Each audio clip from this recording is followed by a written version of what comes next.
Am I audible? Yes, madam, your voice is audible. Please share your screen. Yeah, there is some lag. That's why I wasn't able to unmute myself. Now it is okay, ma'am. Given co-host rights, now we can able to Okay. do. And your screen also visible just 2 minutes back. Now you can share, madam. I will update from here, and you can proceed, madam. Okay, so my PPT is visible, right? Your PPT is not visible now. Your camera is only visible. Yes, ma'am. Once again, you disconnect. That means stop sharing, and again you do the sharing. Okay.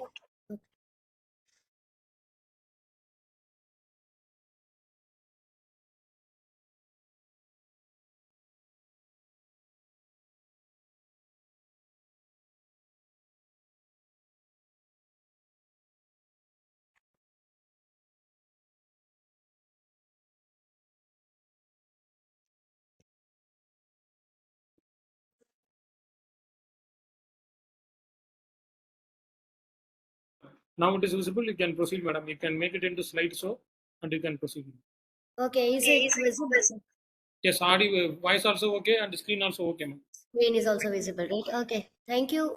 Thank you very much, KL University, for giving me this opportunity to share some of my thoughts on sustainable infrastructure projects. And I've been working on alkali activated concrete since past 4 to 5 years. So whatever I have done, whatever I'm sharing till now, whatever I'll be sharing in my presentation, it's all the work of my strong team that I have here. So it includes my PhD students, my MTech students, all their works. I have put it in one PPT, and I'll be sharing it. Though the concept and all is same, they have been working on diversified fields. So I'll be sharing that. So the title goes like this: Sustainable Alkali Activated Concrete for Infrastructure Projects. So till now, we have seen that alkali activated concrete, a lot of papers are coming, and a lot of but very less it is being applied in actual infrastructure projects. So my research, in my research in my team, here we here at MIT, we have been always trying that. Okay, though it has giving so much promising results, so many research papers are coming on that, but where are we lagging that we are not being able to apply it for real life projects? So if any research, it is only what to say, if it is limited only to just gaining few research papers, attending few conferences, doing some few presentations, is it okay? No, it's not okay, right? So whatever we do research, it has to be transformed to technology, and it has to reach the end user, and there has to be some application for it. So with that, my research has always been in that direction, that where I can apply. So and what are the difficulties, so that this alkali activated concrete, or geopolymer, very popular name geopolymer, is not being able to be transformed into real application. So that is what we are trying to work on it. And whatever, maybe whatever small little works we have done, that I feel I should share with you. Okay, so what I'll be doing is, I'll be in short, I'll be introducing you, because geopolymer now it has become a very popular name. It doesn't need an introduction, but little bit I'll just how it works, and what is the reaction mechanism that makes it a very good binder, and almost on par with whatever traditionally we use the binder, that Portland cement, and various other things. So how it works, how it works, and how it is on par with whatever binders that we are using. So that I'll be discussing. Then I'll be discussing what are the different types of alkali activated materials. So for that, if you want to use material, you can use any material that has some silica and alumina, that you can use for geopolymerization. But I'll be highlighting only those material that really you can use it for industrial application. Like there are many materials that contain silica, and there are many agro based materials which are to apply for big infrastructure projects, it has some problem because you cannot get in that large quantity. So I'll be highlighting only those that are available in large quantities and at present without much of the processing, that can directly go for infrastructure application. So that kind of materials only I'm going to discuss in my today's talk. And then I'll just discuss what characteristics of these material make it very popular precursors for geopolymer concrete. Then other than concrete, we have also developed some bricks using just fly ash. So of course, when you are using only the industrial byproducts like fly ash, and fly ash, of course, we have seen that it's much cheaper than Portland cement. So along with making the brick industry sustainable, it also it also consumes a lot of fly ash, which is just lying, and we are not using very good quality fly ash here. Good quality fly ash anyway the cement industry takes in making PPC. We are using the second grade quality of fly ash, which the cement industry is not taking. So with that, we have developed some bricks. And then, of course, when bricks are manufactured, it should have good bond. So that bond test also we have done. And we have done some works on fly ash slag based concrete as well. And then we have presented this in the industry academia conclave, because I am my mindset is such that if industry cannot take my research, then my research is of no use. I feel like that. So whatever research we do, that has to have some industrial application, or industry should be ready to take, or we should be doing the work in such a way that industry should be benefited. Only if industry is benefited, the it will reach to the society. Then few patents we have applied, so that also I'll be discussing, and then the references. So this it is a schematic representation of a geopolymer process. So here what is done is anything that has some amount of alumina or silica, like very popular is fly ash. Okay, if you see the characterization of fly ash, so it has some very small amount of CaO. So based on that CaO content, the fly ash can be categorized into class C and class F. Okay, so class C has less of CaO content, and class F has class C has class A has little bit higher content of calcium oxide, while class F has less amount of calcium oxide. Hence, so which one is more suitable? Whether class C is suitable or class F is suitable, that will see. It depends on if class C you're using. So then what will happen is it obviously has more cementitious property. Calcium oxide has more cementitious properties, while that which contains silica and alumina, it supports the geopolymerization reaction, the reorganization, the dissolution in the alkali activators. So that happens bit faster in the sense it creates a conducive environment for that dissolution. So when the dissolution happens, of course it's the first step in alkali activation.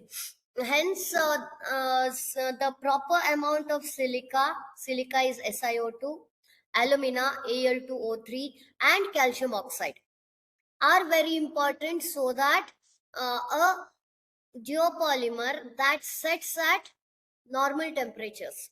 Normal temperature in the sense any temperature which is above maybe 15 to 25 degrees Celsius, where we call it as ambient temperatures. Okay, so why you should, when we talk of geopolymerization, when we talk of geopolymer concrete, why that is not being used in the industry? So if we think of that, think of what is used in the industry. So cement is used in the industry. Why cement is used in the industry? Because it is very easy to work with. Just take cement, add some water, mix it, and it is ready. Anyone can use it. You don't need a deep chemistry knowledge in order to use, or you have to be a very good civil engineer, or you should have very so much of basic knowledge, so much of advanced knowledge. It's not like that. Also, anyone can use cement, right? So we have to work on that, that you don't need so much of know-how. A non-technical person should use it.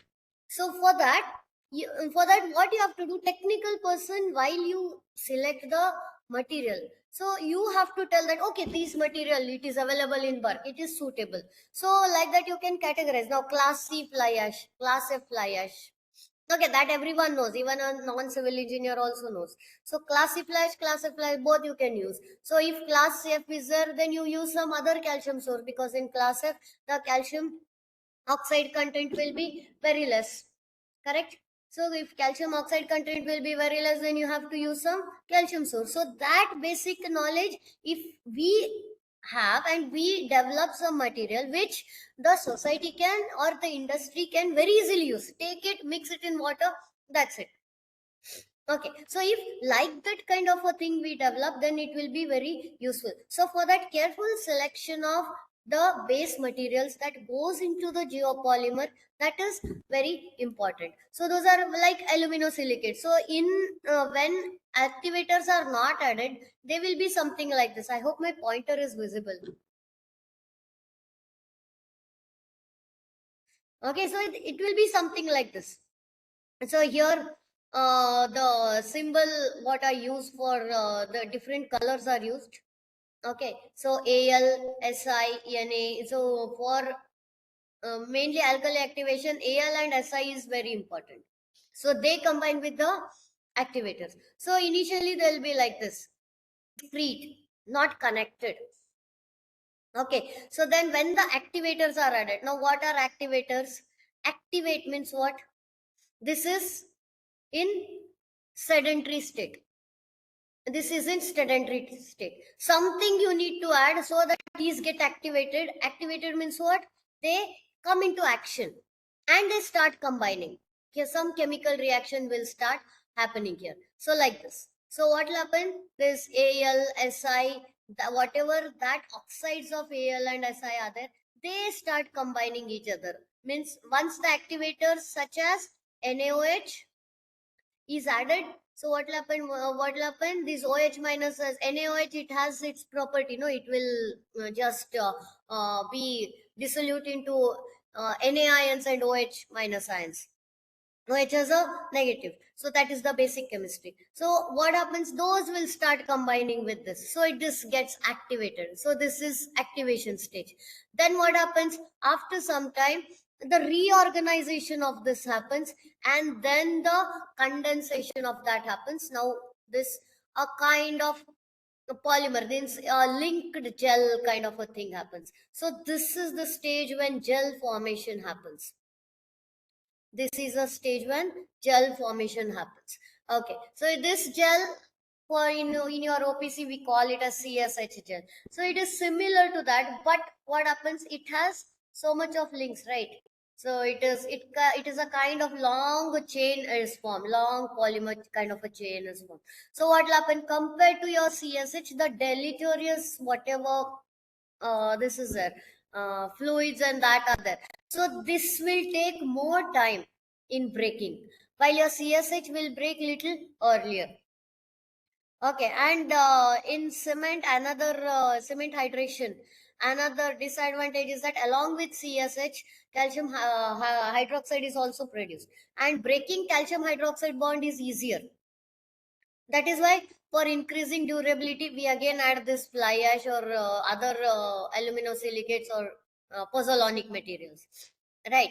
So that is the reason why these kind of whatever we call in cement language as supplementary cementitious material, they are like a what to say? They are like a saviors for these things. So what now, what in geopolymerization, what we are doing, whatever is supplementary there, this here we are using those as primary. Okay, these are not supplementary here, but these are primary. So that they are inactive. So to activate that, you are adding, and once the activation is done, the gel formation and then subsequent polymerization happens like this. So gel formation plus subsequent polymerization happens. Hence, it is more stable. So this structure is more stable compared to just one bond. One breaking of one bond is simpler, while breaking of these polymer bond is difficult. Hence, this is supposed to be more stable chemically and physically.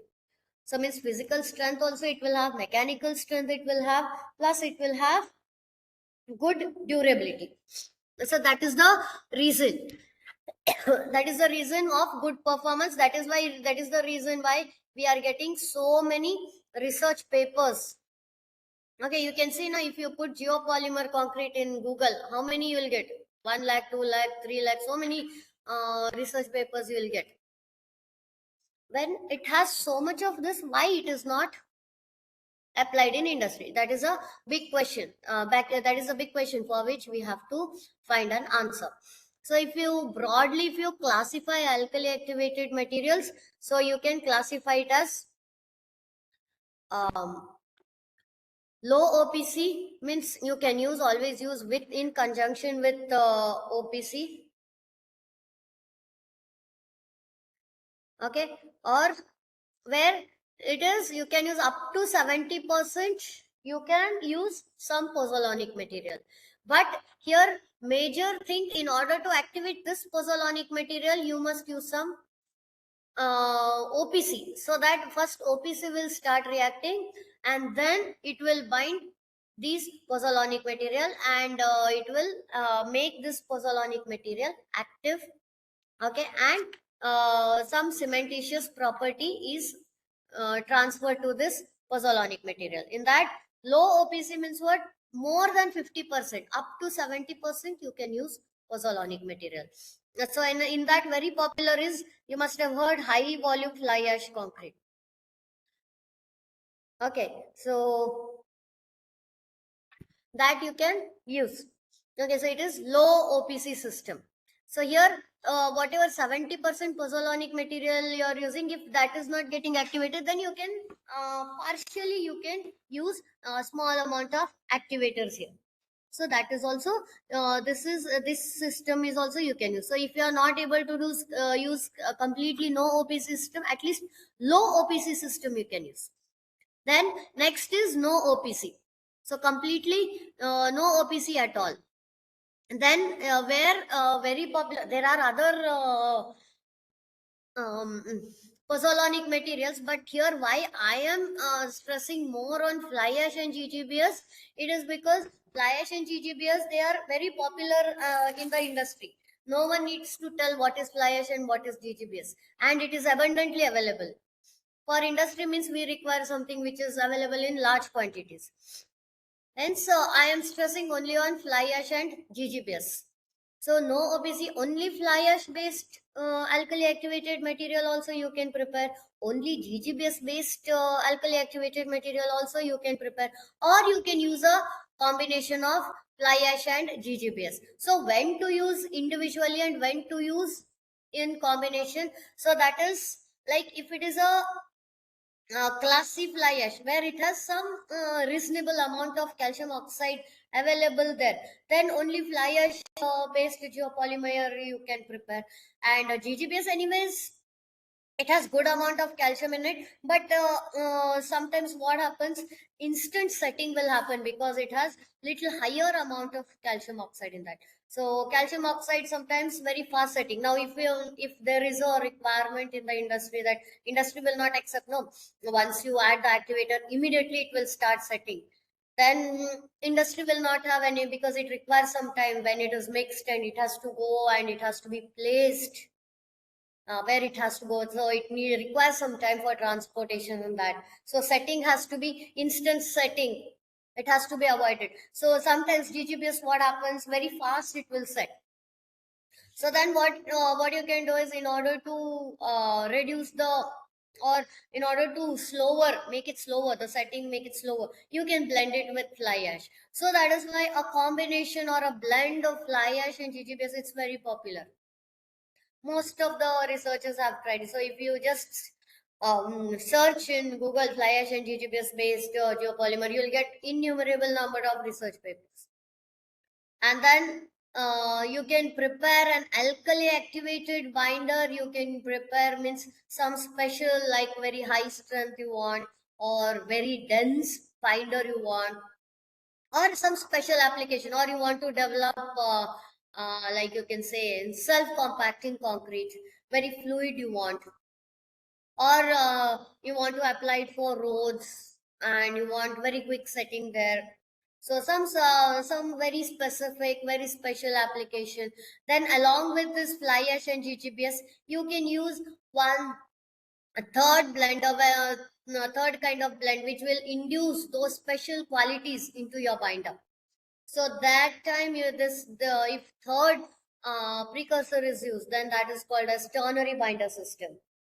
And a quaternary binder system you can use like some particles of the binder like fly GGBS. It is almost comparable with that of Portland cement.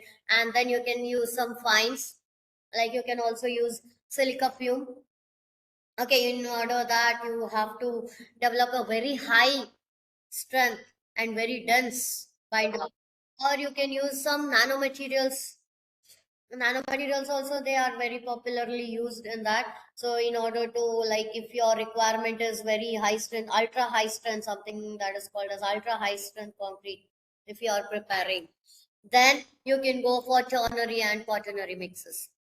Okay, so ternary binder system, generally for general purpose concreting, fly at GGBS is much sufficient.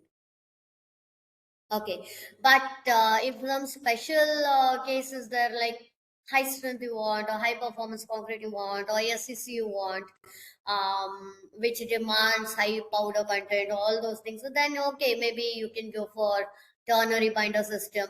And ultra high strength concrete you are manufacturing, or some very that kind of special concrete you are manufacturing, then you can definitely go for a quaternary kind of binder system. Okay, where you can blend it with micro level precursors or the pozzolanic system. And then you can go for a nano level or something like that, micro fines you can blend it. Okay, so that kind of thing also you can use ternary and quaternary binder.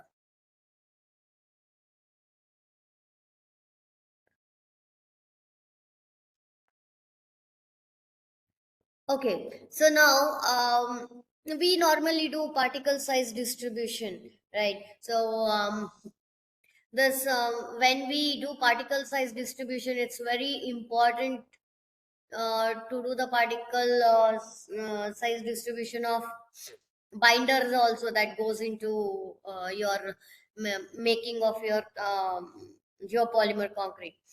Okay, here I have taken three. That of course, fly ash and GGBS are. I'm very what to say. They are my friends, I would say, because I have done a lot of work on fly ash and I have done a lot of work on GGBS. And then sometimes, as I said, like if some special kind of concrete you're manufacturing, then you may go for ternary blends. So in the ternary blends, here we have tried with metakaolin. So here with metakaolin, of course, this we can say that it's very suitable for preparing high strength concrete of 60 MPa, 80 MPa, even 90 MPa we have got. So with this ternary blends, we have prepared high strength concretes, and that too very durable. And this one, so you can see that fly ash and GGBS, their particle size is almost same. Okay, but metakaolin is little bit finer. So what is the benefit of adding something which is finer? So can anyone share your thoughts on this? So the benefit of adding finer material is that the binder becomes very dense. And what will happen with proper packing?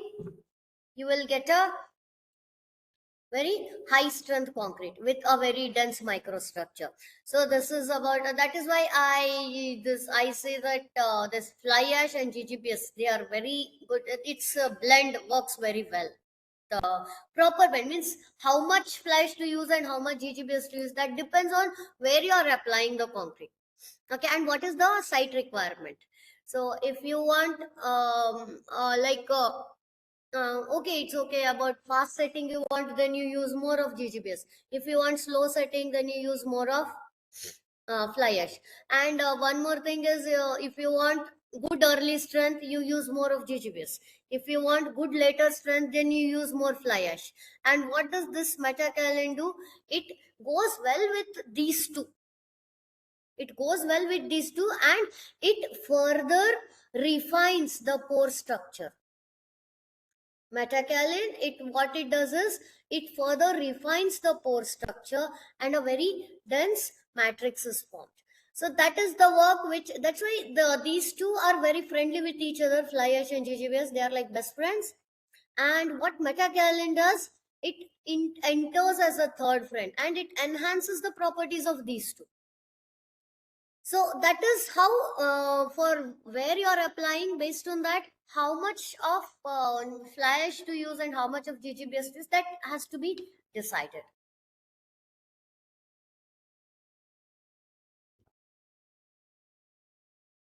Okay, and then if you see the more of some physical and chemical characteristics of this. So fly ash, GGBS, as I said, they are specific area, almost like close. This is about 4.54 and GGBS is about 5. Even specific gravity, GGBS is slightly heavier than fly ash. And about the particle sizes, D10, D50, and D90. Yeah, of course, GGBS is bit D50, D90, and all. It's bit higher. And if you chemical characterization, if you see, then silica, alumina, ferrous oxide, calcium oxide. So if you see silica, other are minor things, but for alkali activation, what is required is silica content, alumina content, and calcium oxide content. So calcium oxide, so main this majorly GGBS is used as major calcium source, and metakaolin, it's very less. Almost it's less than even, not even 0.1%. Right, but it has very good amount of alumina and silica metakaolin. So fly ash has good amount of um, silica, good amount of alumina, almost 26.5%, and some small amount of calcium oxide. So these two, they support the alkali activation. And it has the GGBS also has certain, for about 40% of silica and very less of alumina, about less than 5%, and good amount of, very good amount of 42%, it is made of calcium oxide, and hence it has good amount of calcium oxide. It has metakaolin has about 52% of silica and alumina, and small traces of other metal oxides. So well, that is why fly ash and GGBS combination goes well. So how much fly ash to use and how much GGBS to use, so you have to look into this matrix. So for general purpose, these two are much sufficient, much more than sufficient. The fly ash and GGBS combination is much more than sufficient for for general purpose concreting. The for special purpose, you can blend it. So this creates a binary blend, and this is the ternary blend. Only fly ash and only GGBS, as I discussed, if you look at its characteristics, it will have certain disadvantages. So fly ash, because calcium oxide is very less, only fly ash if you use, then the setting will be very slow. So in order to boost the reaction, what you have to do is you have to give some heat treatment, steam curing or high temperature curing. Um, you have to support it with steam curing or high temperature curing. While this one, if only GGBS you are using, then what will happen? Because it has very high calcium oxide content, so calcium oxide reacts very fast, you know that. So what will happen? It will give rise to very fast setting. So why these two blends are popular? Because these two balance each other. So in terms of setting, in terms of early strength, then in terms of long-term strength, so fly ash will add up to long-term strength and long-term durability, and fly ash gives early strength. So blend what happens, early strength and long-term strength. So everything we can achieve. So if we use this blend and special thing, you can achieve with high strength or something like that. Therefore, that you can use metakaolin. Okay, and as you know, this heat flow of OPC very popular. You will get it in any of the textbooks, concrete technology textbook. So what happened? As you know, that OPC hydration is a exothermic reaction. So exothermic means what? If you just see that once the reaction start, it will produce heat, right? So if you measure how much of heat is released, then you can say that how far the hydration process has progressed. So hence, so OPC, if you see, this is the curve of OPC. So it will reach peak at about maybe 10 to 20 minutes of heat release. Then after that heat release, there is a steady setting. The heat release is reduced. But then at this stage, the setting will start. Okay, so if you see alkali activated slag. So what will happen once it is alkali activated, the heat released is a little higher than that of OPC. AAS is alkali activated slag, and this is only slag. So as I said, if calcium oxide, sufficient calcium oxide is there, which is more than 40% calcium oxide will be there in the slag. So if slag, only with water also it will react. But here if you see, if only water you are adding, then the heat released is very low. So it may take very long time to gain strength. Well, while if you see, when activators are added, suddenly there is a huge peak, heat is released. So this is an indication of flash setting, means very fast setting, instant setting. So if this peak is there, and it is form of instant setting, if you see here, there is a steady increase and very steady decrease of OPC, steady increase and more steady decrease.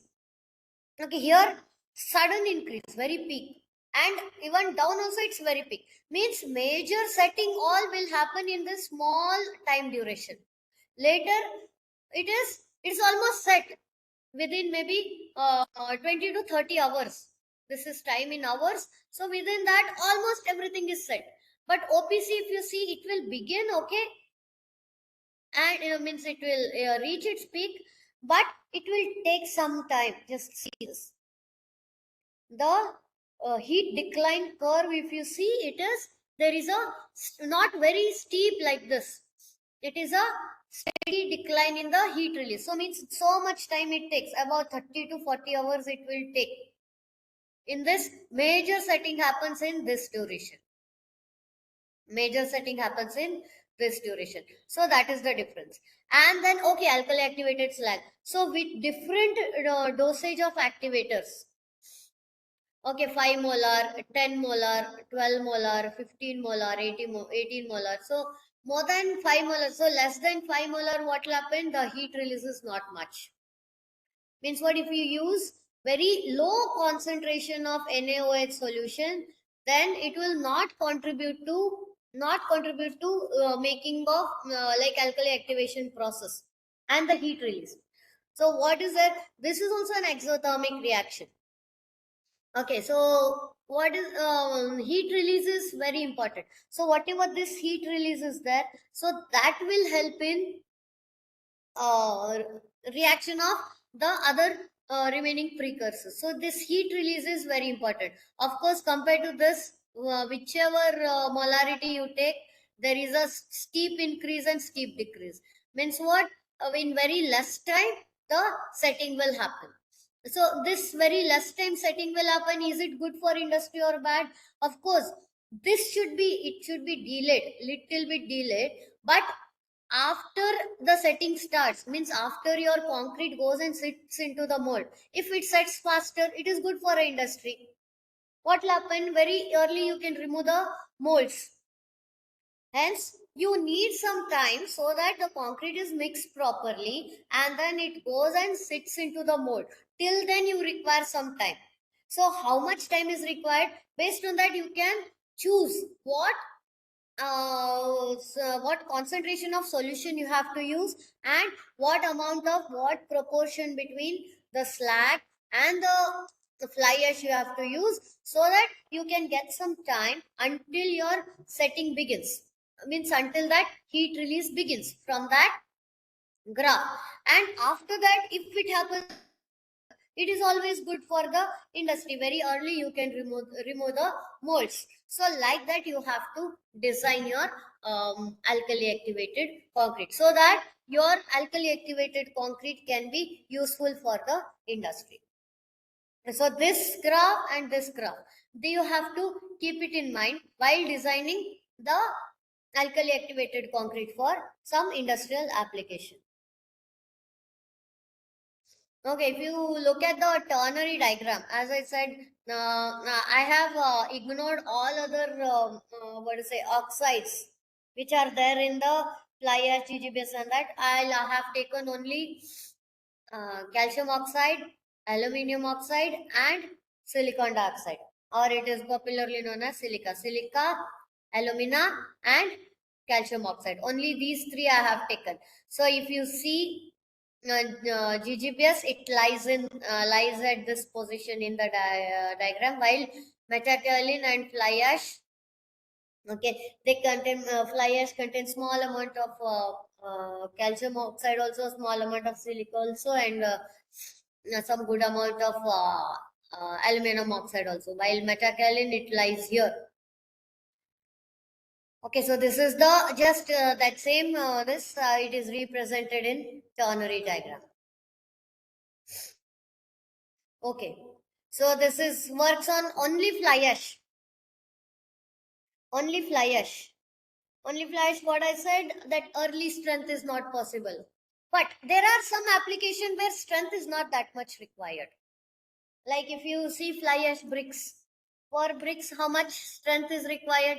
Do bricks require some 40 MPa, 50 MPa strength? No, because bricks, wherever whatever we are using, small amount of strength, that is sufficient.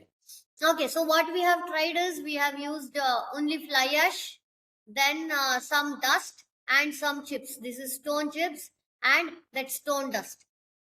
So nowadays you can you know that river sand, which is ideal for concreting.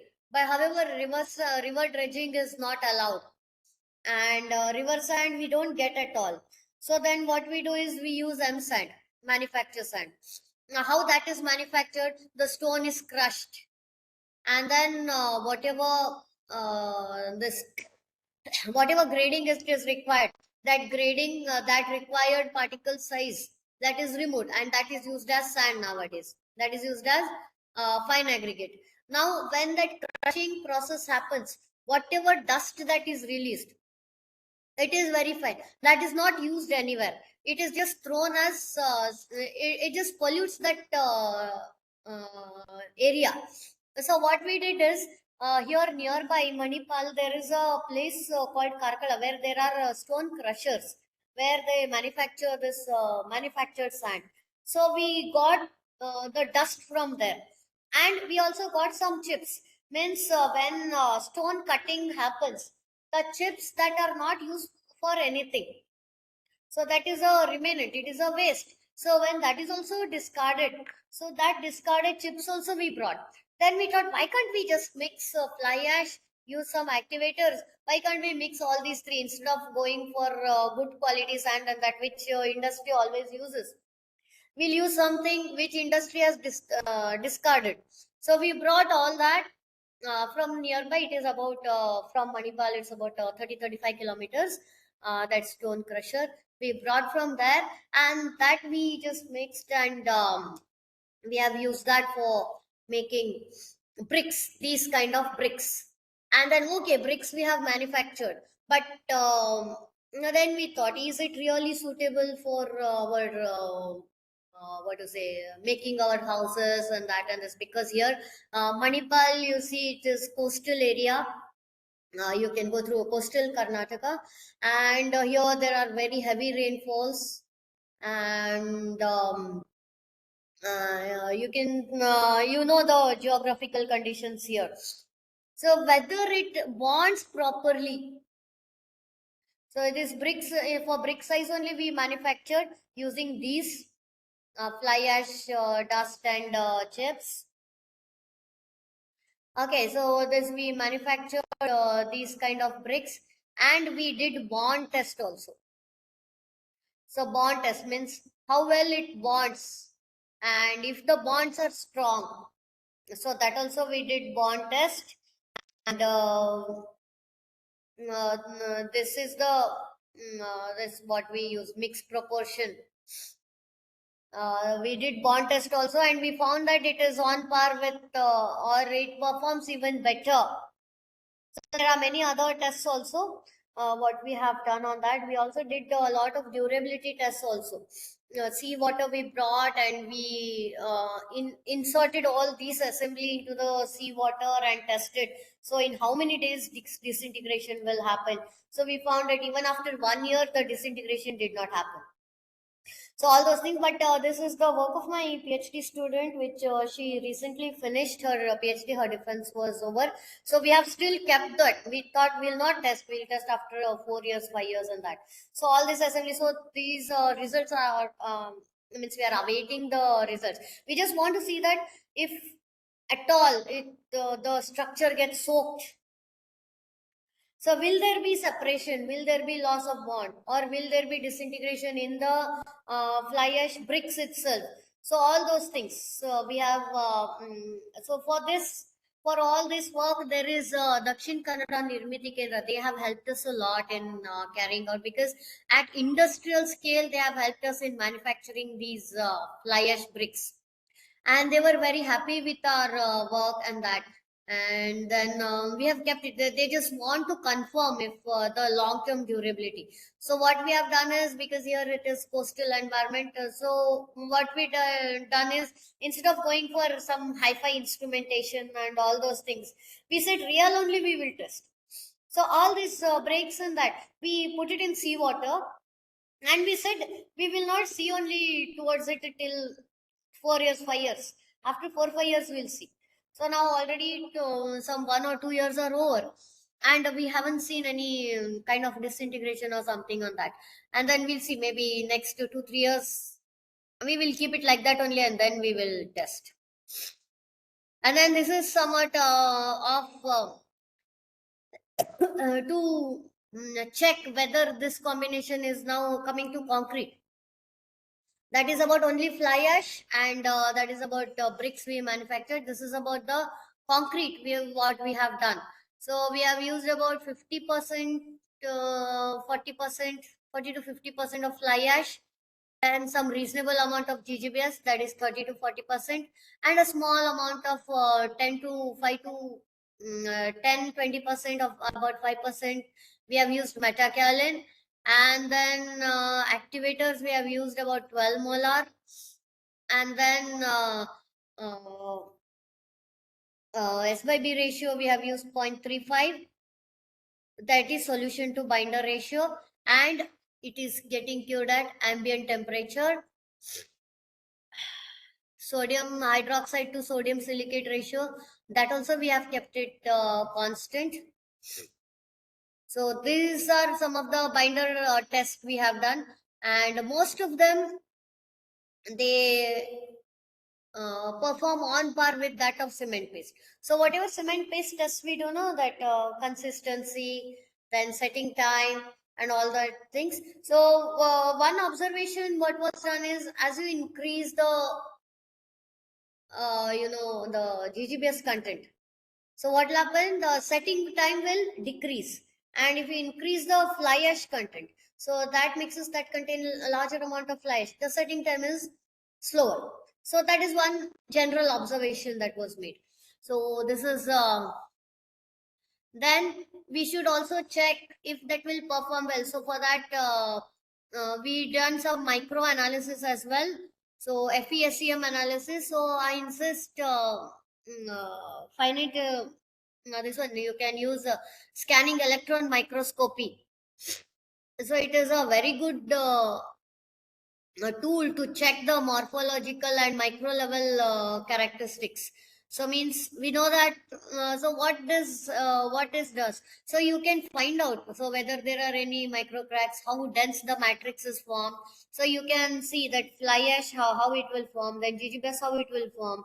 So all that you can and you can magnify and see at micro level how the binder paste gets developed, and how that so you with that observation you can also predict its performance.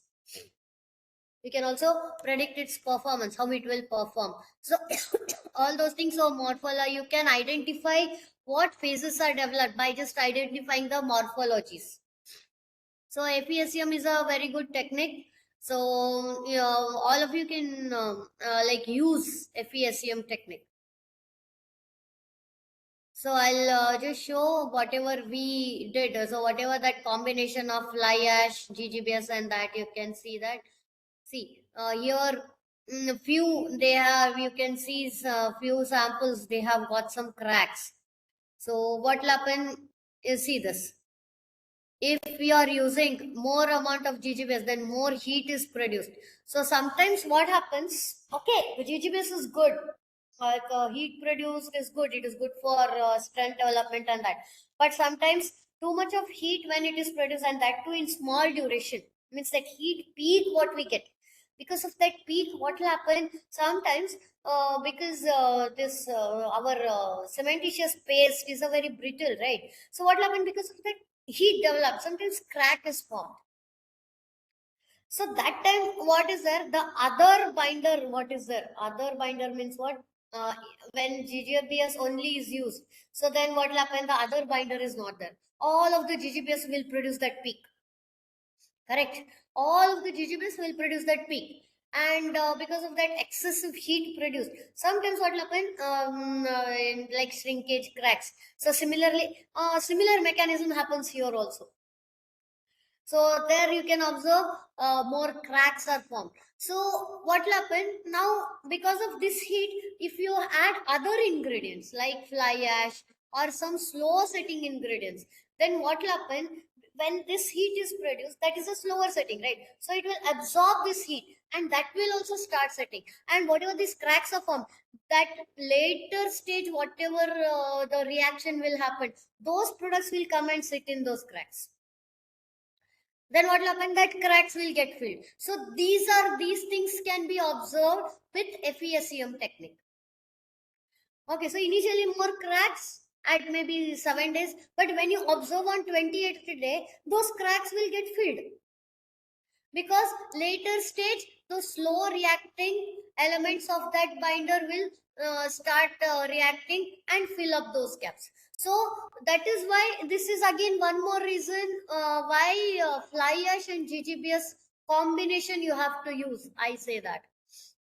Otherwise what will happen, if initially means only GGBS is used, that peak is produced, all of it will hydrate, because of that peak heat, crack is produced. So then what will happen, later stage there is nothing that will react and fill up the cracks, fill up those micro cracks. So this is one more reason to add. Why fly ash GGBS combination you have to use? And this will be very good for if you are designing some industrial application. This again, those whatever that rounded thing and that is used that you can see. So it is because of use of fly ash.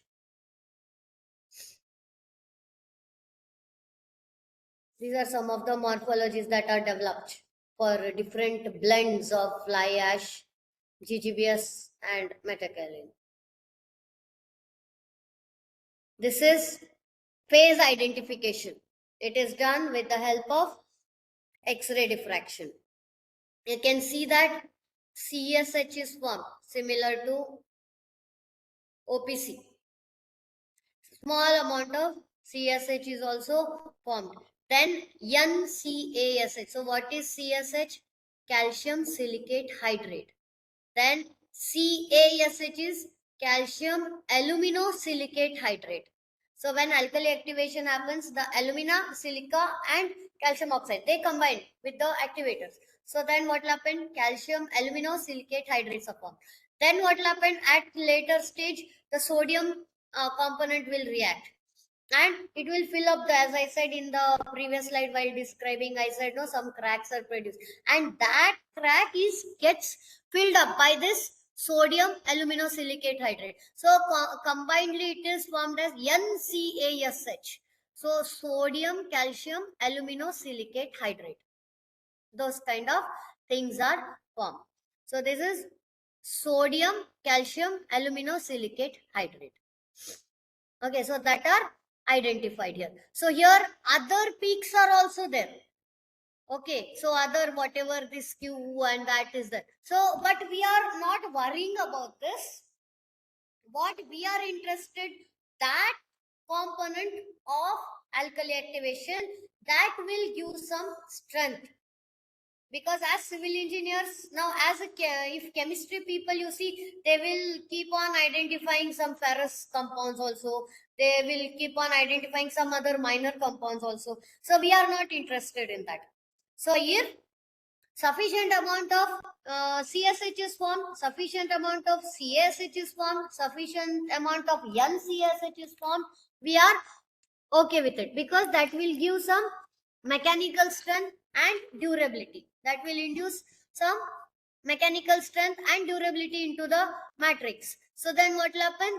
This much is enough. So what you have to identify if you do the X-ray diffraction, whether CSH is formed, whether CSH is formed or NaSH is formed or NCASH is formed. So these you should identify. So if majority of your binder matrix is filled with CSH, NCSH or NaSH, then you are going to prepare a very good binder. Okay, so no need to worry about those minor compounds. Only thing, if you have to worry if that is going to in any way form or act against your what to say, the stability of your binder, means stability, or you can say if that is not contributing to strength, okay, then you have to worry about that. So this is some of the fly ash slag concrete that we are concreting. So it is just this is this white color you see, that is the slag. This is fly ash, more of fly ash we have used. Okay, and these are the coarse aggregates and this is the fine aggregate. So proper, and then we have mixed it. And Portland cement, why we have taken is in order to um, what to say, check if the strengths are comparable with that of Portland cement. So we have to Portland cement is a very popular binder matrix. So whatever you develop, you have to compare it with that of Portland cement. That is very important.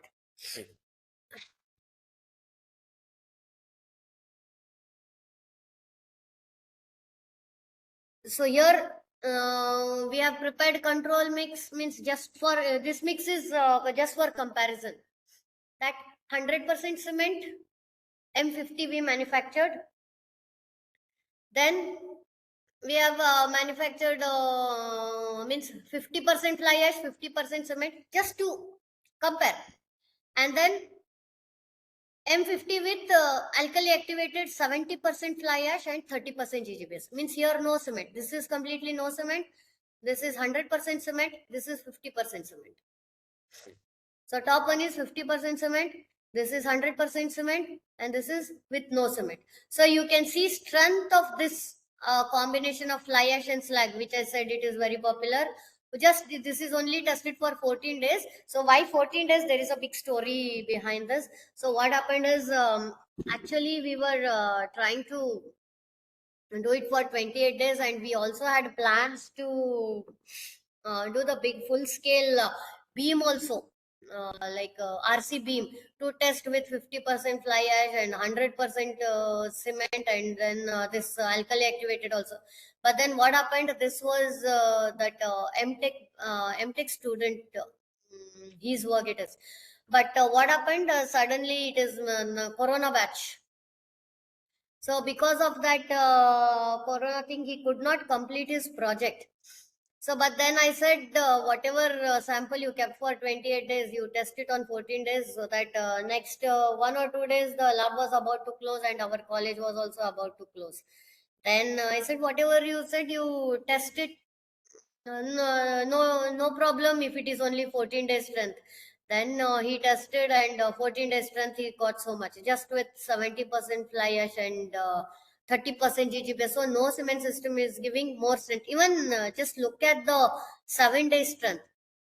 Even 7-day strength is much better compared to other things, and even it is better than 14-day strength. So this is the M50 concrete that we manufactured. So M50 concrete, we got about 68 MPa of strength.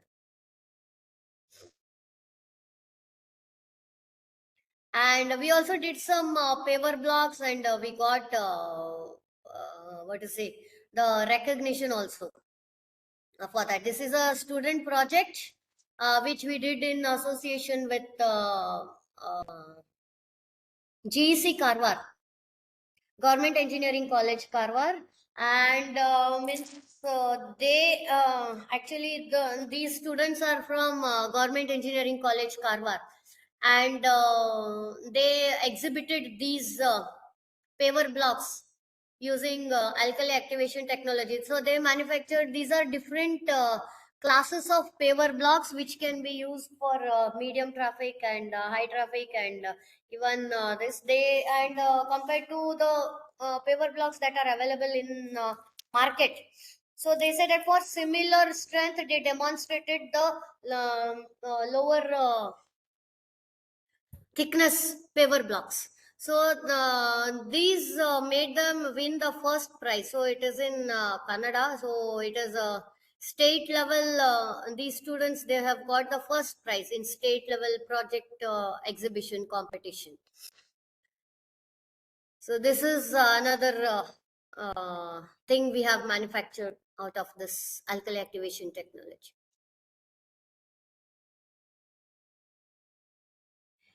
And then we also presented it in industry academia conclave. So in this picture, these are my PhD students. So she's the one who just completed, she worked on masonry, and this person is working, still is working on concrete, and means RC elements is working on. RC elements is developing with use of fly ash and GGPS geopolymer concrete only.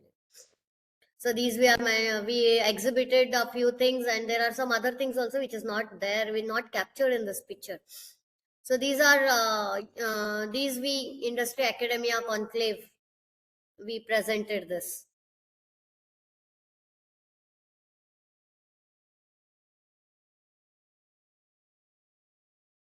So before, while a few tests which you are supposed to do, it is like a density bottle you can use for finding the specific gravity. finer materials like fly ash, GGBS, or any other material you're using, metakaolin and that. So you can use this test. I'll just list out what all test you're supposed to do. Then this is about the for what the work what we use. We thankful to JSW Cement Limited. So we got it from Vijayanagara Works. So they have given this as their specification. So when they gave us this ground granulated blast furnace, like, but we did testing from our side also. So they will give some this. So we did testing. This is our laboratory picture. We did testing from our side also. And then for concrete, we use these are for aggregates. So fine aggregate that passes through 4.75 mm and coarse aggregate that is retained on 4.75 mm. So 20 mm downsize and 10 mm downside. So we used a blend of 10 mm downsize and 20 mm downsized for manufacturing concrete. And then alkali activator solution that we used. So we used NaOH and Na2SiO3. So it is sodium silicate and this is sodium hydroxide. So the ratio between the sodium silicate and sodium hydroxide is this. So 1.1 is to 2.5, or you can even use 1 is to 2. And if your fly ash has a large amount of silica, and if you're also like contributing it with some other silica source, then what you can do is you can even use lesser amount of this sodium silicate. So even 1 is to 1 also you can use. So that depends on that. That depends on whether now this particular combination we have used only for fly ash and slag concrete. So I just want to this is, I'm not telling you follow these steps only for mixed design, but what I'm telling is this we found it is a easy method to design the alkali activated concrete. So I won't say, if you feel some other method is you can you find it suitable, then you can use some other kind of mixed design process also. But we followed these steps. So first what we do is you have to select the size of coarse aggregate, and then you have to select what activator solution you can use. Now what activator solution, in the sense I mean by what ratio between NaOH to Na2SiO3. So what ratio between sodium hydroxide and sodium silicate you are supposed to use, and based on what strength level is required, you can decide on molarity. So higher strength you want, then you can go for higher molarity. Lower strength you want, then you can go for lower molarity. Okay, so this is then first you have to select the activator solution, and then you have to prepare the solution. And then just like in your IS code method, you use that you take that air content, you take no whatever for the aggregate that you use. So that also you have to check. And then nominal size of aggregate you can for 10 or 12.5 or 20 mm. So maximum water content. So water content here, by water I mean here it's the solution content, and then the percentage of voids that you can select. Then you have to adjust the solution content due to percentage of voids. So next step, that will be the third step. Then this how much to adjust, that depends on the density of fine aggregate in saturated surface dry condition, and this is the specific gravity of fine aggregate, and rho w is the density of water. So you can use this formula to how much activator to use in adjustment. Adjustment means what, how much more or how much less you can do. Okay, so that you can but one thing you have to remember, your aggregate should be saturated surface dry. Otherwise what will happen, your solution will be absorbed by your aggregates. So in order to avoid that, it is better you use the aggregate that are saturated surface dry. And then the fourth step is selection of activator solution to fly ash ratio. Fly ash in the sense whatever binder ratio. So here we have chosen 0.4. Means based on some literature and based on our experience. And then now activator solution content, then activator to fly ash ratio, the way you use water cement ratio in our normal mix design. Here we have used the activator to fly ash ratio. So then you determine the binder content, and then you have to calculate the individual mass of alkali activated slag content, means to this solution. Then individual mass you can calculate by using this formula. So activator and divide by whatever the remaining amount is there. So like this you can use, and also you can find how much of NaOH that you can find. It is nothing but it is similar to whatever the absolute volume method we have used. And then once those binder part is over, now just what remains is the calculation of fine and pore aggregate part. So that this is done by the absolute volume method. So this is similar to whatever you use in our normal mix design calculation. So we have also tried one more small little thing. We have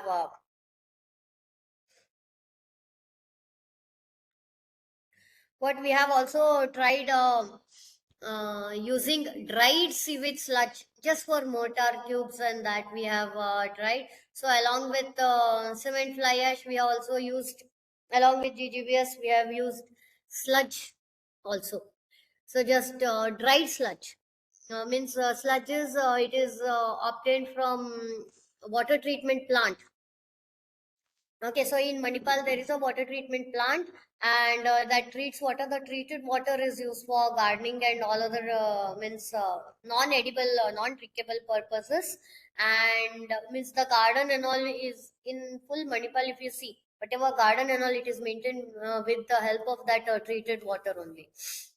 So that treated water is not wasted. So there and what after the water treatment, whatever the sludge that is left for drying, and there is we saw that a lot of sludge is just lying, and it is not used. So some amount of sludge is of course used for maybe gardening purpose and as a manure and all other things, but most of it like at least more than 50% we saw it was just being thrown as waste, and where it goes, it finally ends up in landfill, right? So instead of just throwing it in the landfill, so what we thought is, why can't we just check if we can use it for like for as a small binder. So then we thought, okay, then when we did the proper characterization of that sludge, and then we thought, okay, it doesn't have any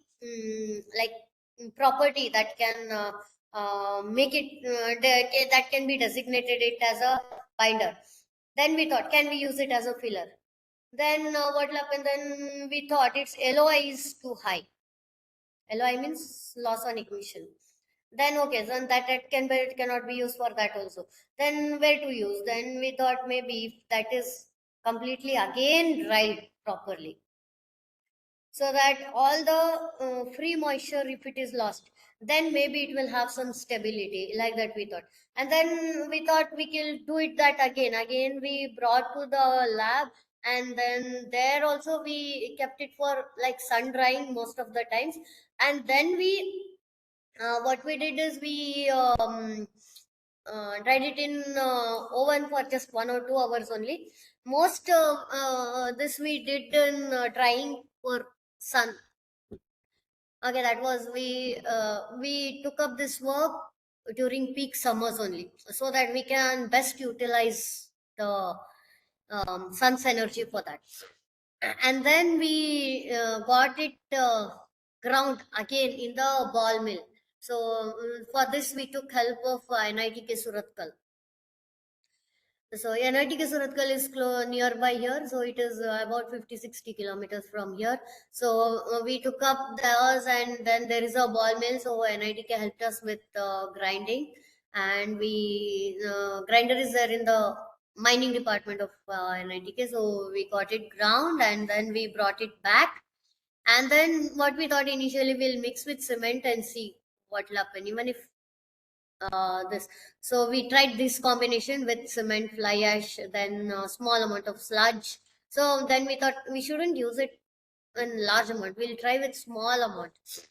So we used a small amount of sludge, and we also um, tested its compressive strength of mortar cube. So we got 7 days, 28 days, and then we thought we'll keep it for 56 days as well. And then we got around 66, 56 MPa of the strength. Okay, so for different combinations of fly ash, sludge, and cement. And then we compared this with this yellow thing is our alkali activated. So we compared with, okay, what's wrong in just comparing? So it's not that whatever we do in lab, everything has to have a industrial application. But we have to align all our works in terms of industrial application and where some end product. Then we finally inferred that this may not be suitable for kind of structural concrete or very like high strength application or structural application. But then where we can use, okay, yeah, we can use where, simply where some just flat surface is required. Most of unnecessary concreting where structural loads are not coming. So where unimportant concreting, where structural loads are not coming. So there, there I think we can use. Then we thought, okay, so then we have brought the something we did. So some application we should suggest. Then we thought maybe where structural loads and all are not coming, maybe there we can use. Just let it simply be there where concrete is simply to give a flat surface where we put some cement and that, no. So there I think instead of using fully cement, 50% cement you can use, 50 and 50% you can blend it with this, and there we can use. So we suggested maybe that we can try. So these are the mortar, so this one samples that we tried out of that sludge. So 56 days. So here we didn't, we told that like a 28 days strength, we didn't get much. So we thought that has to be kept for 56 days. So we tested with, see, this is 5% sludge replacement after 56 days. So there are two reasons to test it for 56 days. One is slow reaction, of course. Then another thing is what, we want to see that in 56 days, if that sludge, if there is any maybe microbial activity or something will happen, because sludge is that sludge from water treatment plant, it may contain so many biogeochemical waste. So we don't know, maybe some bacteria, because we are not microbiologists to deeply study all those things.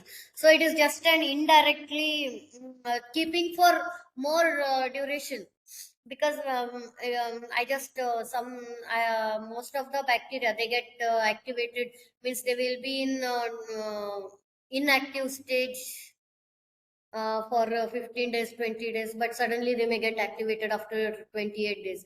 Then we thought not to test this sample for 28 days. We will test at 56 days. So then we'll see. So in case some bacteria which went into sleeping stage, but then got activated, then let's see what effect it will do. So we found nothing of that sort happened, because for two reasons. One is we tried it completely in the peak summer, and one more thing, just for 1 hour or 2 hours we kept it even in oven. So that time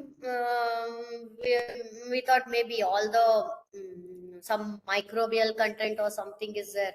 So that must have maybe everything got eliminated in that process only, and then we gave for grinding. So then we thought maybe in that process it must have, all the microbial activity must have completely gone.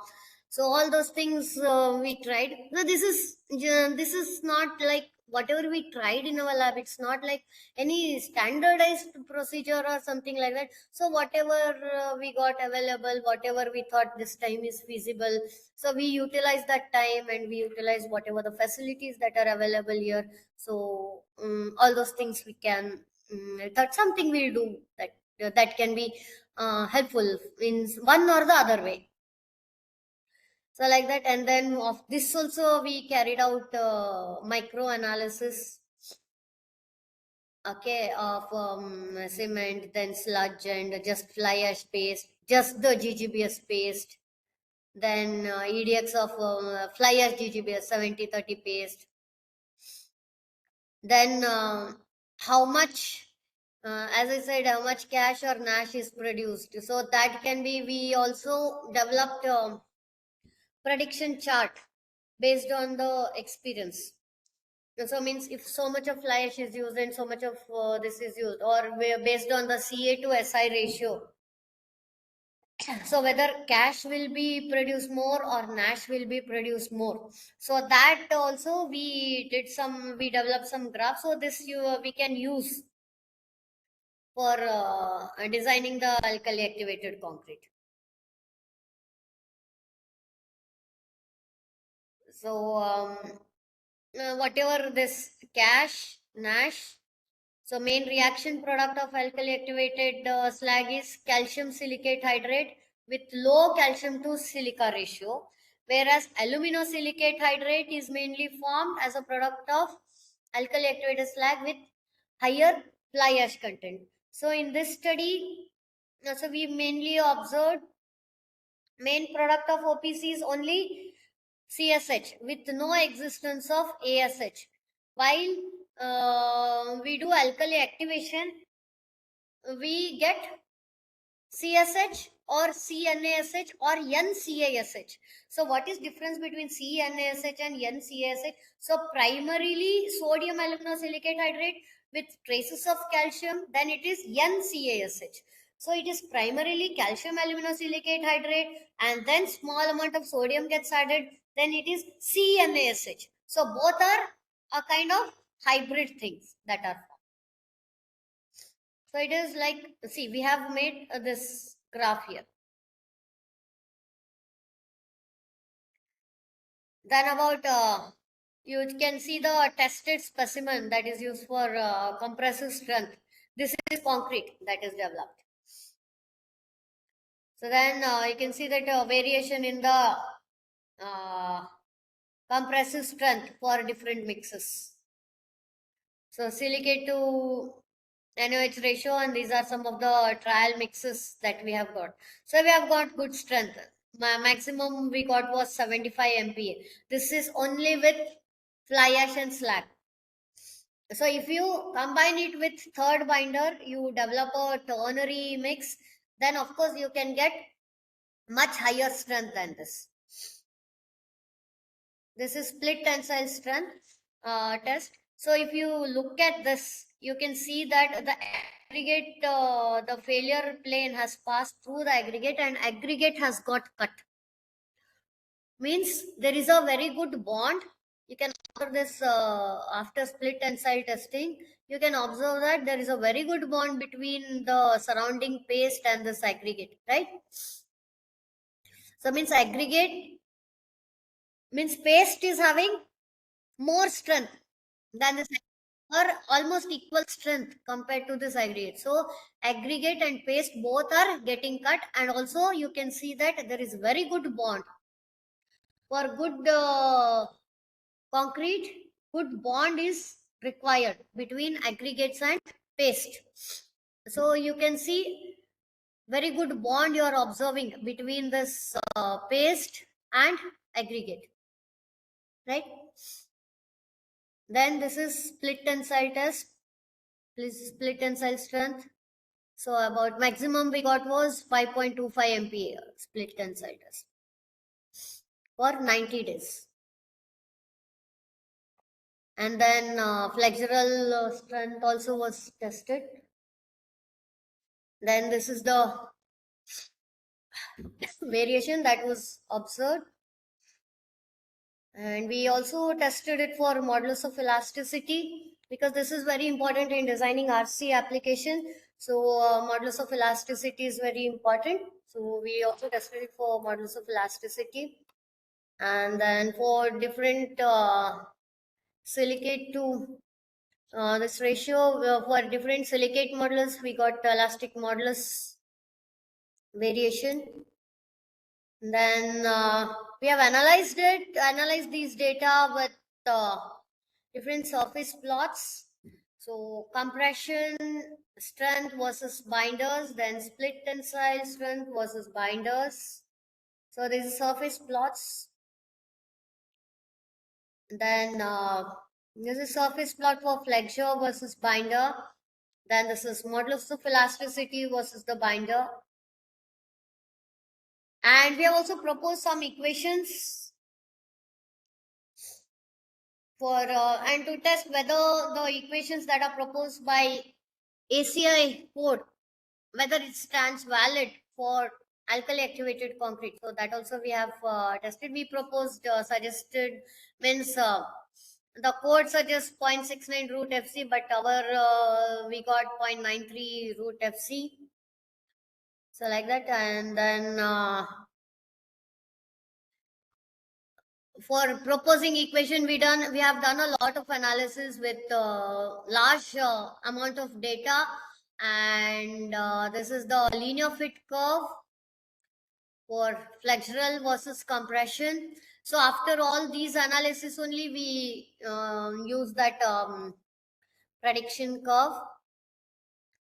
Then we proposed equation for flexural with help of corresponding compressive strength. So means once you know the compressive strength, you can predict the flexural strength. So once you know, so it is compared with ACI equation. It is compared with Eurocode equation and some other literature also. So with this, our predicted equation is this black one. And these are from different codes and different research papers. So about split tensile strength, so this is the ACI code and what is our equation. And it is also compared with other researchers' equation also. This is split tensile versus compressive strength. And this black one is our equation, while other thing it is compared with IS code, ACI code, then Australian code and other research papers. So finally, some concluding remarks. So conclusion, we cannot arrive at conclusion because still some work is required. So until our work is not stopped, until your alkali activated concrete really finds its, our aim is achieved when industry will start using it in large scale use. Okay, so but few guidelines we can say, instead of conclusion we could call it guidelines. So of course cement can be replaced with fly ash, or maybe by alkali activator solution to develop maybe a hybrid kind of binder system, or just an alkali activated binder system, or maybe high volume fly ash binder system. And then of course, the amount of slag, it will influence the setting time and compressive strength. And then strength of alkali activated fly ash slag phase, but rapid setting and cracking due to autogenous shrinkage is sometimes observed when you use higher slag content. So what you have to do is you have to use some other binders that are slow setting, so that whatever the cracks are formed at a later stage, it gets filled up with the slow setting binders. So in short, a good combination of slow setting binders and fast setting binders is very important, so as to develop a good alkali activated concrete. And just remember, this is the main reaction product that is you have to aim at. So if this is formed, your concrete is good.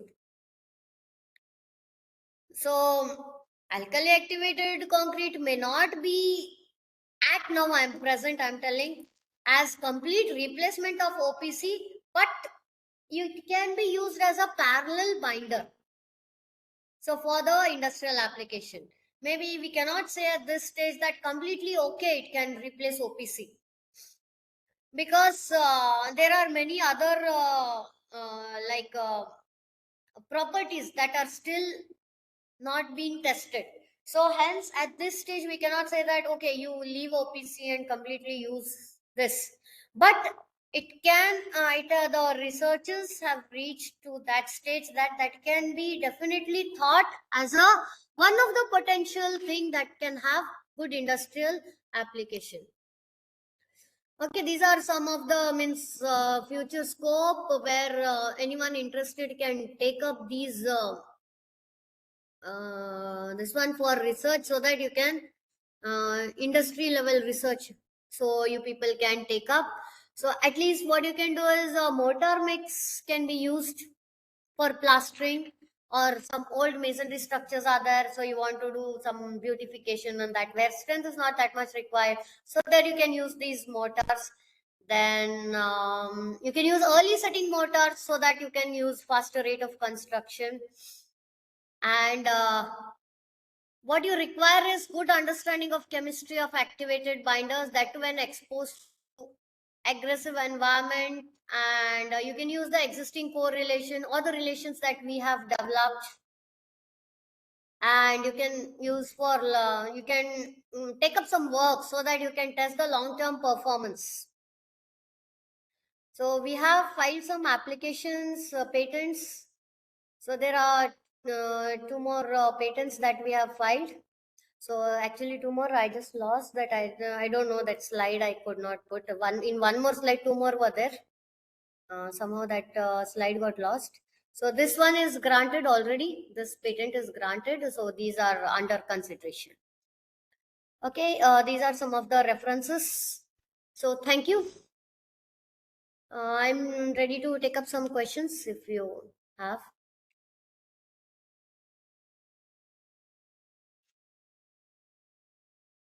Hello everyone. You may now ask your questions in the chat box.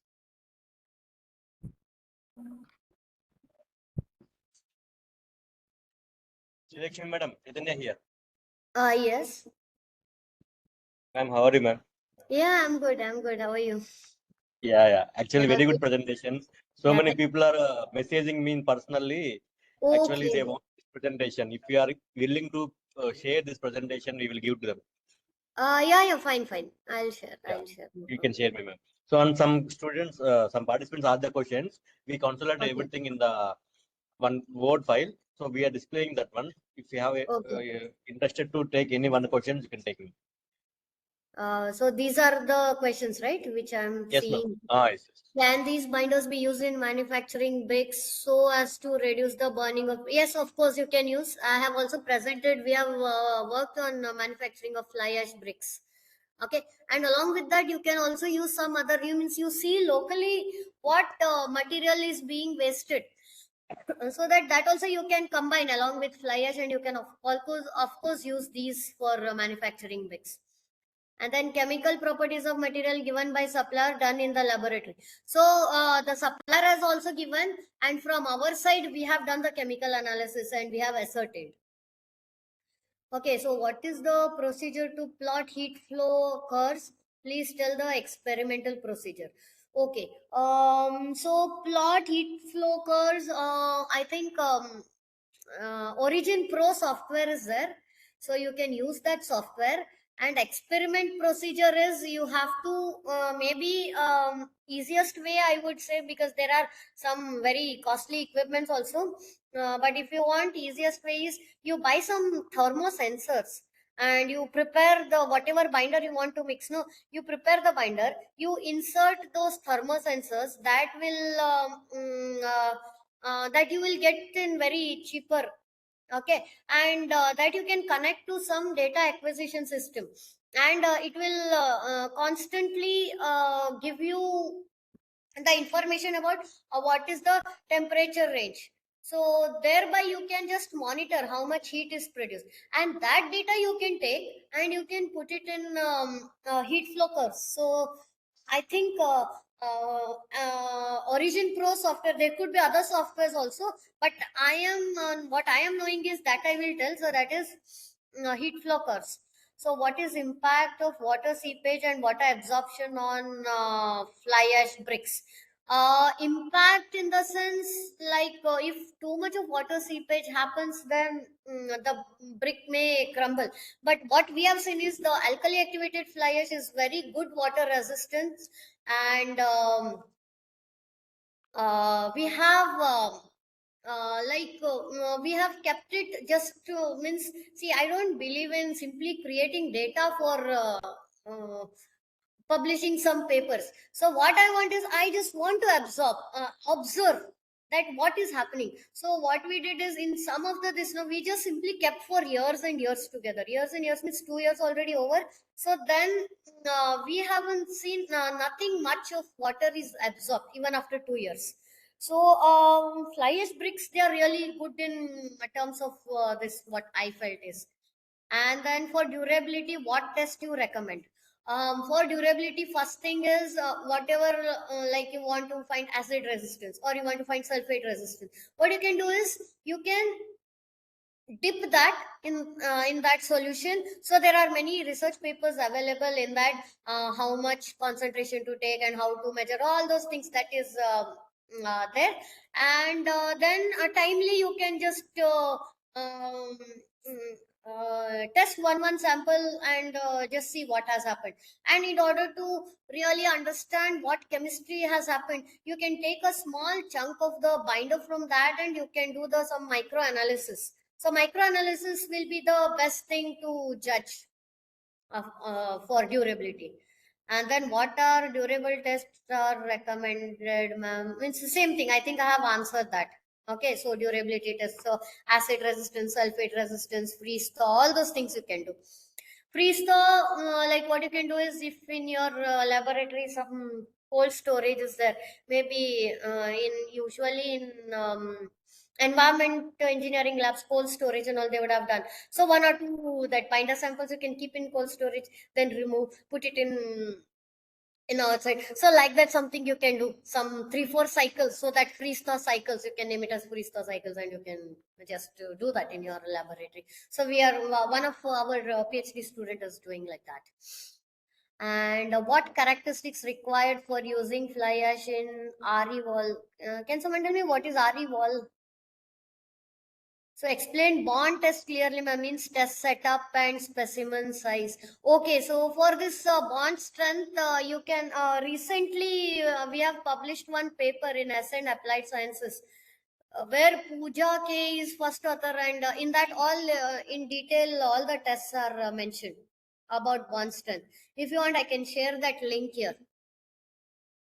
Okay, in that all the bond tests are, means compression bond, tension bond, everything is mentioned, and even the test setup is mentioned there in that. So whether mortar using sludge was alkali activated or normal ordinary mortar. So we tried both. We tried the sludge with alkali activation also, and normal ordinary mortar also, means with the combination of cement. Okay, so that also we have tried. Okay. So any other question is there? I'm not able to see that. Can you please zoom?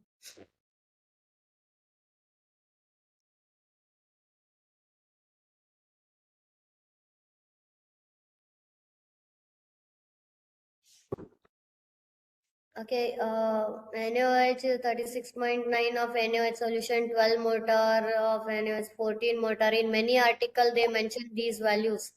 How these values have arrived? Okay, yeah, these values, no, like what they must have done was the molarity test.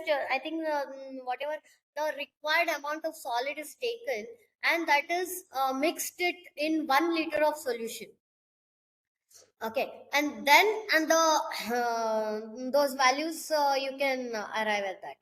And then, ma'am, have you checked what specific gravity of dry sludge? How much it is? It is much lighter than cement specific gravity. It is about 1.8, 1.9 like that. It is lightweight.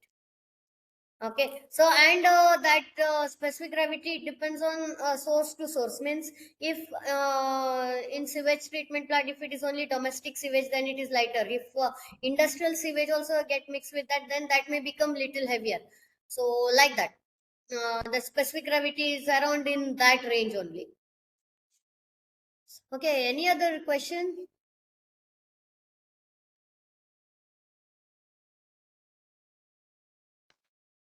Okay, ma'am, we'll wind up the session. Thank you, ma'am, for your expertise and in-depth knowledge on this innovative and critical topic. Sorry, Your com- I'm not able to hear. Speech is not clear. Can you please repeat? There's another question.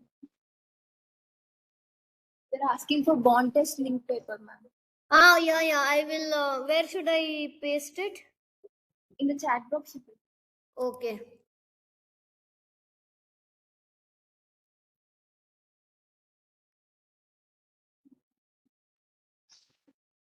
Yeah, I'll just.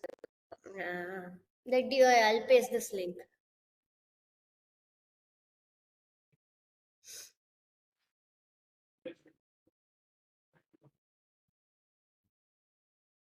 In the chat box, I'm not finding where's the chat box. Yeah. In the right bottom corner.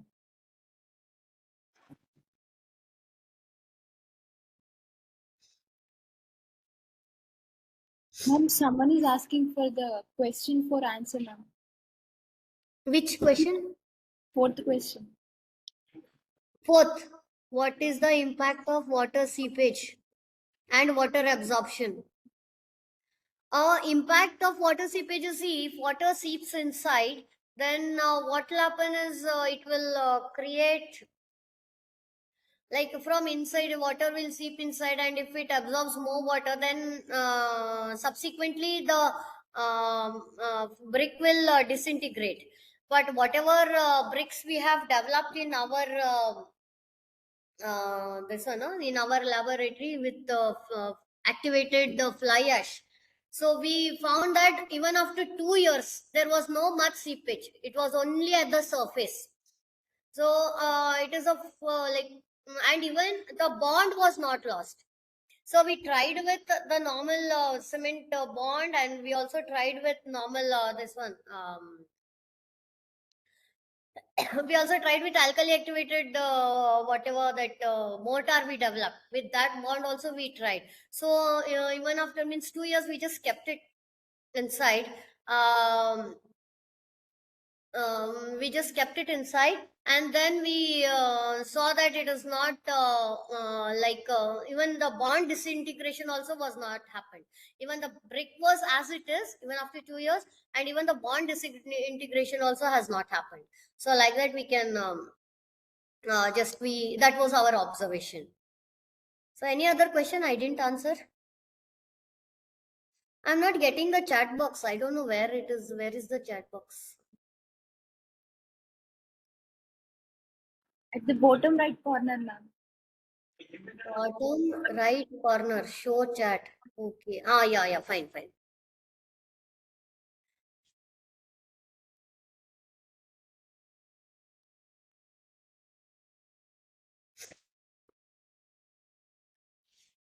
Okay, any other question is there? I think in chat there are many questions. Yes, ma'am, one more question. Yes. Use for traditional mix. Any other question is there?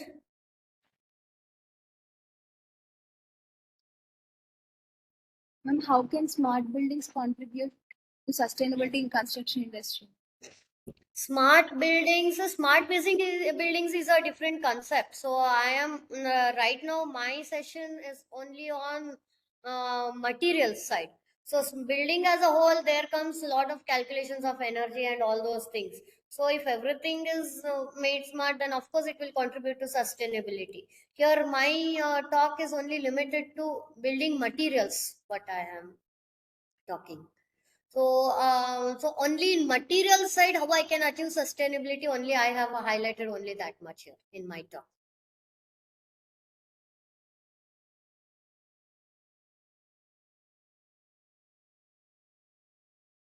Any? Fine, ma'am. Yes, fine, ma'am. Actually, if any questions, they will contact you. I will share Yeah, your of mail course, ID you can to share my all the email participants. ID and phone number. No problem. Yeah. I will give them to my mobile number and mail ID, and they will contact you. And at MIT, we are organizing one international conference in December. You Uh, can contribute. if you have that brochure, you can share, ma'am. No problem. Yeah, in that chat box, should I share? Yeah. Anything. Okay. Okay, I'll just share. So 10th August is the last date for Registration. no, not registration, for abstract Abstract. submission. Okay. For full length paper, you have some more time. So I'll just share the link so you can. And we are trying to call industry people, and we have industry and academicians also. And we have good Yeah, I team. think you shared me that link last Yes, week. yes. Yeah. I will So give you that. can just, so it is just for Yeah. the participants. So if anyone is interested, you'll get a chance to visit MIT also. And Manipal is a pretty good place. Yes, ma'am. I given already. Is that right? Yes. Yeah. Thank you, ma'am. Thank you very much for your wonderful session. Yeah, All are thank you asking very much questions for on giving me PPT this also. opportunity. Yeah. Divya, go ahead. Shall I leave? 2 minutes, ma'am. Huh. Thank you, ma'am. Your expertise and in-depth knowledge on this innovation and critical topic have truly enriched our understanding. Your comprehensive insights into the application and benefits of alkali activated concrete has given us a new possibility in sustainable construction. It gives me an immense pleasure to extend a heartfelt thanks for your enlightenment session, ma'am. Your presentation has not only provided us with a valuable technical knowledge, but also inspired us to think critically about the future of construction and our role in promoting sustainability. On behalf of the KL University and the Department of Civil Engineering, I would like to thank you once again for taking the time to share your expertise with us, ma'am. We are looking Thank you very forward much. for upcoming knowledge. Thank you, ma'am. Thank you very much. Thank you very much. You may leave, ma'am. Okay. Thank you. Thank you. Thank you, madam. Thank you. And thanks to all participants for patient listening.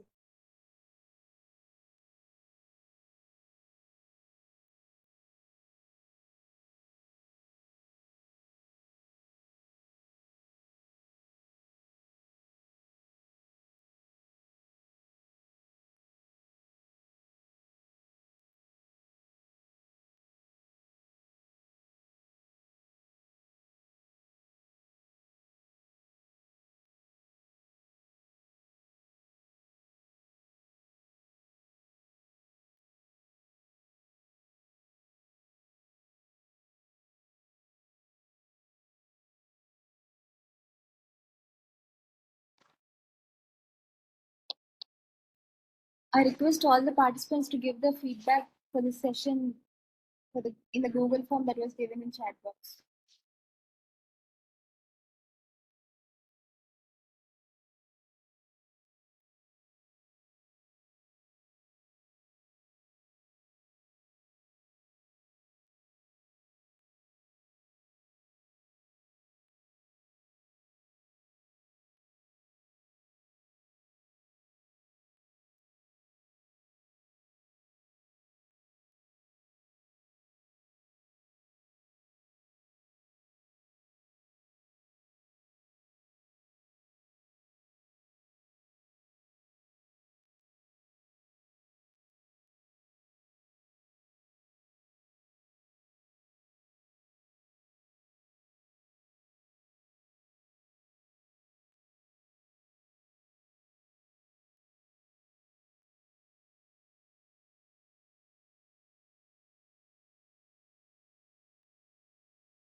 The afternoon session starts at 2 o'clock.